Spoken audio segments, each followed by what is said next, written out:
Bonjour Samuel, ça va bien? Ouais, ça va et vous? Très bien. Merci de prendre le temps de nous recevoir pour ce petit entretien.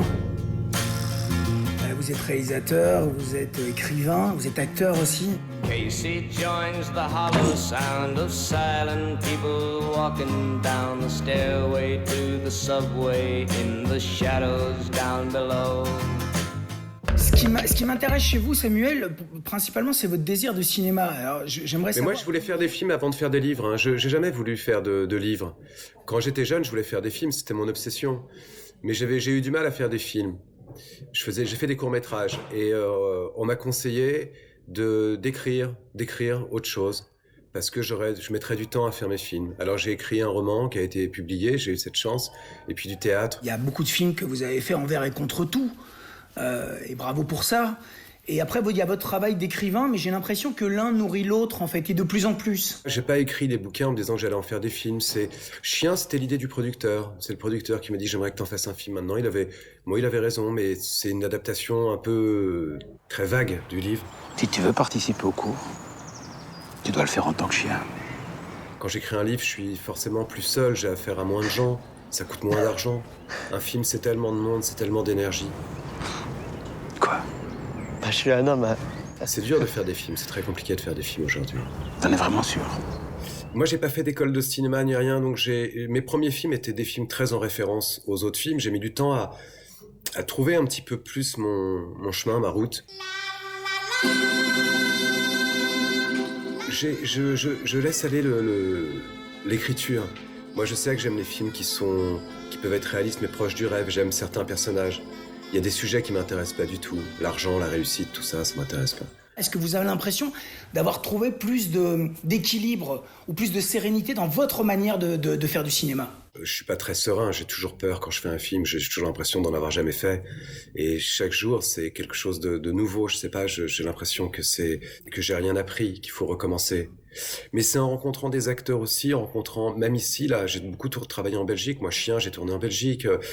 J'ai l'impression qu'en faisant Asphalt, par exemple, j'ai changé, par exemple, ma façon de travailler avec les comédiens. Avant, je travaillais avec mon équipe technique le matin, les comédiens arrivaient, je leur demandais de se déplacer en fonction de ce que j'avais prévu. Maintenant, c'est plutôt le contraire, je travaille avec les comédiens le matin, et puis, une fois qu'on s'est un peu mis d'accord, l'équipe technique, donc je suis assez libéré d'un certain découpage ou de quelque chose comme ça. Je prépare moins mes films qu'avant. En fait, j'ai plus confiance en quelqu'un à qui j'ai de toute façon absolument pas confiance qu'est moi. Ça va, t'es calmé? On va pas te faire de mal, on te dit. On veut juste récupérer un peu de fric à ton père. Il y en a beaucoup, il se rendra même pas compte qu'il nous en a donné. Vous êtes très très fidèle à certains comédiens. Je pense à Bouli, je pense forcément à feu Serge Larivière, qui nous a quittés il y a peu. Ça m'a complètement détruit, sa mort, Serge Larivière. J'adorais ce type. Et ça m'a fait beaucoup de peine parce que lui, il devait tourner dans mon prochain film. Et il est mort juste avant. C'est pas un cheval, c'est un poney. Qu'est-ce que t'es perfectionniste, toi, alors? En plus, il est vachement petit, ce poney. Et tu l'as eu où? Ouais, ça, c'est mon petit jardin secret, ça. Mais Bouli, c'est un génie. C'est un acteur tellement exceptionnel. Bouli, c'est incroyable, Bouli. Bouli serait un acteur américain, par exemple. Ça serait une superstar mondiale. Mais c'est bien qu'il le soit pas, hein. C'est mieux pour nous. C'est toi qui as ouvert la fenêtre du magasin cette nuit. C'est toi?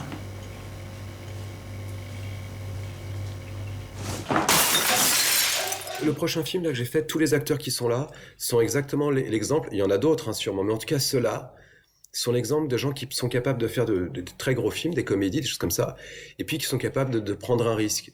C'est le cas, puisque moi, sur mes films, ils sont très peu payés. Le scénario est un peu étrange, comme ça, donc ils ont envie, en tout cas, de faire quelque chose de nouveau. En fait, vous voulez faire un film sur votre vie. Mais pas sur votre vraie vie. Sur une autre vie où vous seriez des mafieux. Voilà. Samuel, est-ce qu'il y a eu un avant et après chez Gino? Oui, il y a eu un grand avant, grand après.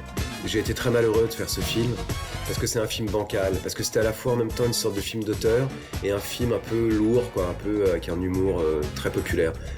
Et donc, les producteurs m'empêchaient un peu d'être un auteur, et moi j'empêchais un peu d'être trop lourd. Donc ça a fait un film qui était pas grand-chose. Vous êtes content de la journée? Ça sent le chef-d'œuvre. Ça va être un grand film. Ah, vous avez vu, on est les bons acteurs dans la famille. Hein. Sinon, arrête de dire n'importe quoi. Ouais, quoi. Et après ça, j'étais plus heureux, j'ai quitté ces producteurs. J'ai autoproduit un tout petit film qui s'appelle Un voyage que personne n'a vu, mais moi il m'a fait du bien parce que j'avais l'impression d'être sur une route que je détestais, un peu quotidienne, et j'ai mis un coup de volant et je me suis retrouvé dans la jungle. Et c'était très bien. Et ensuite, à partir d'Asphalt, ça a été un bonheur incroyable, quoi.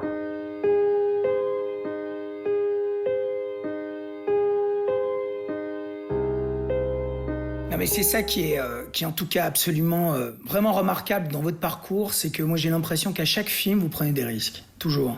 Bon, mes films coûtent pas cher, mais avec mon producteur, j'ai de plus en plus d'aide pour faire mes films. Je commence à avoir une chaîne de télé, j'ai un super distributeur maintenant, c'est UGC, ce qui est dingue, UGC s'est intéressé à mon travail.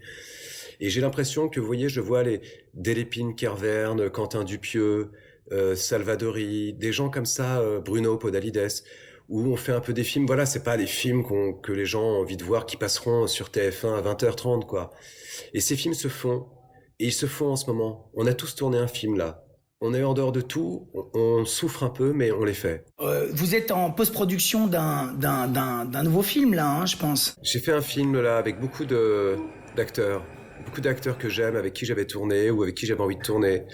Alors, il y a François, Damiens, il y a Bouli, et puis il y a Vanessa, il y a Ramsey, il y a Joe Star, il y a Kervern, il y a McCain, il y a plein de gens. Vous avez une date de sortie, parce que avec tout ce qui se passe pour l'instant, c'est tellement le bordel que... Ouais, on n'a pas de date, on attend un peu. On attend un peu comme tout le monde de voir. De toute façon, le film n'est pas prêt à sortir, donc... Tout le monde attend, quoi. Et la suite, là, je vais faire du théâtre. Je suis content, ça fait 15 ans que j'ai pas fait de théâtre. Et j'ai écrit une pièce il y a quelques temps, qui va être la première pièce de Vanessa, Paradis.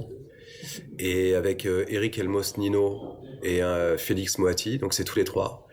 On commence les répétitions en décembre, on joue en février à Paris, puis après il y aura une tournée, je sais qu'on passe en Belgique aussi. Ouais. Très bien, bah écoutez, un grand merci pour votre temps. Mais non, merci à vous. Au revoir, merci beaucoup. Salut. Salut.